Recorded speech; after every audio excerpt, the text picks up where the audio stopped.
গরুর চর্বির ভেতর কাঁঠালি বিচি ঢুকিয়ে দিন, এরপর দেখুন কি ঘটে। কেজির কেজি ঘি উঠতে থাকবে। এই ঘি খাওয়ার পর কোনোদিনও আর বাজারে যে আপনাকে ঘি কিনতে হবে না। অবাক হচ্ছেন, ভাবছেন গরুর চর্বির ভেতর কাঁঠালি বিচি ঢুকিয়ে ঢুকিয়ে কিভাবে এত দামি ঘি বানানো যায়? তাহলে পুরোটা ভিডিও দেখতে থাকুন। এর জন্য প্রথমেই আমাদের লাগবে কাঁঠালের বিচি। আমি এখানে 1 মুঠ পরিমাণ কাঁঠালের বিচি নিয়ে নিয়েছি। এটা কিন্তু শুকানো বিচি। এই শুকানো বিচিটাকে কিন্তু শিল দিয়ে ভালোভাবে ছেঁচে নিতে হবে। কাঁঠাল খাওয়ার পর বিচিগুলো ফেলে না দিয়ে এটাকে রোদে ভালোভাবে শুকিয়ে নিয়ে এভাবে শিল দিয়ে একটু ছেঁচে নিলে কিন্তু দেখতে পারবেন উপরের ছিলকাটা উঠে যাবে। এটাকে এখন আঙ্গুল দিয়ে আপনারা খুব সহজেই কিন্তু ছাড়িয়ে ফেলতে পারবেন। দেখতেই পাচ্ছেন উপরে ছিলকাটা সরে গেলে কত সুন্দর করে ভেতর থেকে কাঁঠালের যে বিচিটা রয়েছে সেটা বের হয়ে গিয়েছে। এবার আমি শিলপাটা দিয়ে সবগুলো বিচিকে কিন্তু ছাড়িয়ে একটা বাটির মধ্যে নিয়ে নিয়েছি। এই কাঁঠালের বিচিগুলোকে ভালোভাবে বাটিতে নিয়ে আলাদা করে রাখার পর আমাদের লাগবে মেইন উপকরণ চর্বি। যেহেতু সবেমাত্র কোরবানির ঈদ শেষ হয়েছে, সবার বাসায় কিন্তু চর্বি রয়েছে। এই চর্বিগুলোকে কাজে লাগাতে হবে কিন্তু এভাবে। একটা চপিং বোর্ডের মধ্যে চর্বিগুলোকে নিয়ে আমি ভালোভাবে কুচি কুচি করে কেটে ফেলছি। আপনারা কিন্তু চর্বিগুলোকে আস্ত দিয়েও করতে পারেন, কিন্তু আস্ত দিলে কিন্তু তেল উঠতে সময় লাগে, এজন্য ভালোভাবে কুচি কুচি করে এগুলোকে নিয়ে নিয়েছি।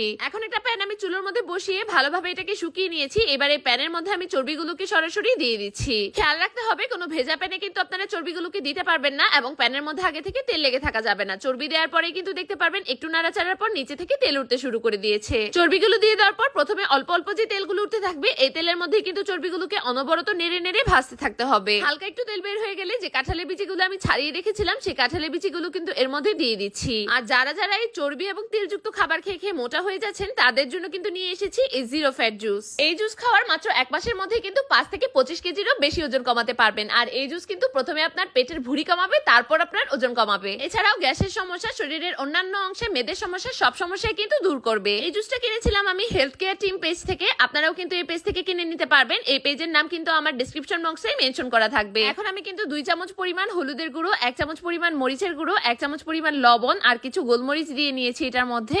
এক্সট্রা মশলাগুলো দেওয়ার কারণে কিন্তু এটা অনেক ফ্লেভারফুল হবে এবং খেতে কিন্তু অনেক মজা হবে। তাই আমি ভালোভাবে এটাকে দিয়ে আরো নেড়ে চেড়ে কিছুক্ষণের মতন জাল করে নিচ্ছি। 5 থেকে 10 মিনিটের মতন জাল করলে কিন্তু চর্বি থেকে সব তেল বের হয়ে যাবে এবং এই তেলগুলোই কিন্তু জমে জমে ঘি হয়ে যাবে। দেখতেই পাচ্ছেন কত পরিমাণে তেল বের হয়ে গিয়েছে এখানে। চুলার আঁচটা বন্ধ করে এটাকে প্রথমে ঠান্ডা করে নিতে হবে। ঠান্ডা হয়ে গেলে কিন্তু দেখতে পারবেন তেলগুলো সব আলাদা হয়ে গিয়েছে। একটা বাটির উপর আমি ছাঁকনি চামচ নিয়ে নিয়েছি এবং এই দানাদার ঘিটাকে এটার মধ্যে থেকে আলাদা করে ফেলছি। মাত্র কয়েক টুকরো চর্বি দিয়ে কিন্তু এখানে প্রচুর পরিমাণে ঘি উঠেছে। আর এই ঘি দিয়ে আপনারা যে কোনো ধরনের রুটি, পরোটা সবকিছু কিন্তু ভেজে খেতে পারবেন। কাঁঠালের বিচি থাকার কারণে চর্বির যে গন্ধটা রয়েছে সেটাও কিন্তু এখানে কাজ করবে না। একটা কাচের বয়মে ভরে এটাকে আমি সংরক্ষণ করে রাখবো। এটাকে কিন্তু আপনারা বছরের পর বছর ফ্রিজে সংরক্ষণ করে খেতে পারবেন। আর কিছুক্ষণ ফ্রিজে রেখে দেওয়ার পর কিন্তু এটা ভালোভাবে জমে যাবে। এরপর কিন্তু চাইলে আপনারা এটাকে বিদেশেও পাঠাতে পারবেন। যারা আত্মীয় স্বজন প্রবাসে থাকে তারা কিন্তু এই ঘি খেতে চাইবে। আর যে কোনো ধরনের ভর্তা লাড়া থেকে শুরু করে তরকারি অথবা যে কোনো খিচুড়ির টেস্ট বাড়াতে কিন্তু এই ঘিয়ের স্বাদ অতুলনীয়। তাই এখন থেকে আপনারাও পারবেন চর্বির ভিতরে সামান্য একটা কাঁঠালের বিচি ঢুকিয়ে ঢুকিয়ে এরকম মজার ঘি বানিয়ে ফেলতে। আর কোনোদিনও টাকা খরচ করে বাজার থেকে ঘি কিনে আনতে হবে না। আর এরকমই সব নিত্য নতুন টিপস পেতে আমার পেজটি ফলো করে আমার পাশেই থাকুন। ধন্যবাদ।